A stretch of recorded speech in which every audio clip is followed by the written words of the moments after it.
If your energy starts to crash around 3 p.m., you start to lose focus, and small, simple tasks seem exhausting. You're not imagining it. And no, it's not that you need more sleep. For many women in their 40s and 50s, the 3 p.m. energy crash is one of the earliest signs that your metabolism and stress systems are not able to keep up with the demands of your life. Today, I'm going to explain why the 3 p.m. crash happens and the 3 changes that you can make today to stabilize your energy all day. I constantly hear this from women. I'm fine, I'm productive all morning, but by mid-afternoon, my energy crashes and I can't focus and it takes forever to complete tasks. I need coffee and sugar just to get through the rest of the day. I feel like I can't process basic thoughts and I have to continue to ask people to repeat things to me. This is very common in high-performing women who are entering and are in perimenopause. Now, this has nothing to do with discipline. You're not less disciplined. This is happening because the 3 main systems that regulate our energy production are affected during perimenopause. So these 3 systems are blood sugar regulation, cortisol regulation, and then also the mitochondria that produce energy in our cells. When any of those systems become unstable, this makes it harder for your body to maintain that energy that you need to be productive and to get through your day. And that's why the 3 p.m. crash happens. And although sleep does play an important role, that's not the main reason. So, cause number 1, blood sugar instability. The number 1 cause of that 3 p.m. afternoon crash is blood sugar instability. So during perimenopause, we have to fuel our body differently.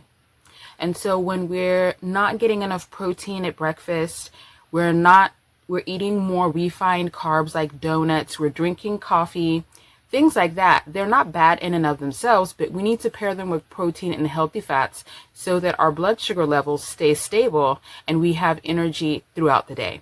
Some other foods that we consider healthy but can also be leading to your blood sugar crashes are fruit smoothies and eating just fruits alone in the morning. Skipping breakfast or having a fruit smoothie are some other things that can also affect blood sugar levels and lead to that afternoon crash. So these meals and habits spike blood sugar levels quickly, and then 2 to 3 hours later, the blood sugar levels have to come down. So then that's when you experience that crash. So you have that initial spike where you feel energized, then 2 to 3 hours as the blood sugar levels are falling, that's when you feel that dragging and that low energy and inability to get through your day. So when your blood sugar levels drop, this affects the brain. And this is why you start having fatigue, you start feeling sluggish. It takes a lot of time for your brain to process basic things that can lead to brain fog, irritability, and then sugar cravings. Your brain is asking for a quick source of energy, and that's why people reach for the 3rd, 4th, 5th cup of coffee, the candy, the snacks. So number 2 is cortisol dysregulation, and basically that means that our body is more sensitive to stress, and when our body is more sensitive to stress, that can actually drain us of energy. So our bodies follow a natural energy rhythm. So cortisol is the stress hormone. What it does is it helps us wake up and helps us be alert so we can have energy to tackle our tasks during the day. So your cortisol level should rise in the morning and then gradually decline and be at its lowest at night.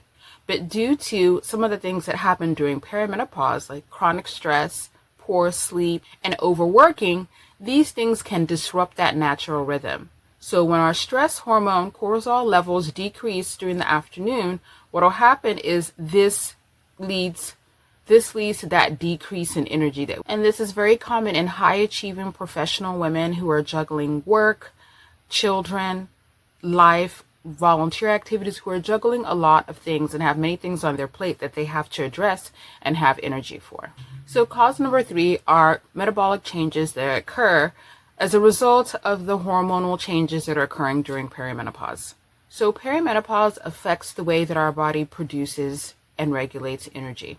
As estrogen levels rise and fall, so our blood sugar becomes less stable, we become less insulin sensitive and become more insulin resistant, and then it even affects our mitochondria. And as we know, the mitochondria are the energy powerhouses. So anything that plays a role or interferes with how the mitochondria work is going to affect our energy and our energy levels. This means that the same habits that you had in your 30s are not going to work in your 40s. You're probably still eating healthy, you're exercising, you have healthy habits, but during perimenopause, women's bodies need more structured support. So now we're going to talk about how to stabilize your energy all day. The good news is that there are things you can do to prevent that afternoon crash. So here are 3 of the changes that make the biggest difference. Strategy number 1 is to front load your protein at the beginning of the day. So most women will wait till the end of the day to get most of their protein. So as we know, during perimenopause, we are more insulin resistant, and so that affects our blood sugar levels. The best way to manage and to keep your blood sugar levels stable, so you have that stable energy throughout the day, is to front load that protein. Make sure you're getting 25 to 35 grams of protein at breakfast, lunch, and then even snacks if you have to. So some examples are eating eggs with vegetables, adding nuts to your Greek yogurt, or even having a protein smoothie. Eating enough protein earlier in the day helps to stabilize your blood sugar levels, and when your blood sugar levels are stable, this helps you maintain your energy throughout the day. So strategy number 2, build balanced meals. So we've already touched on the importance of adding protein, but it's also important to have fiber and healthy fats.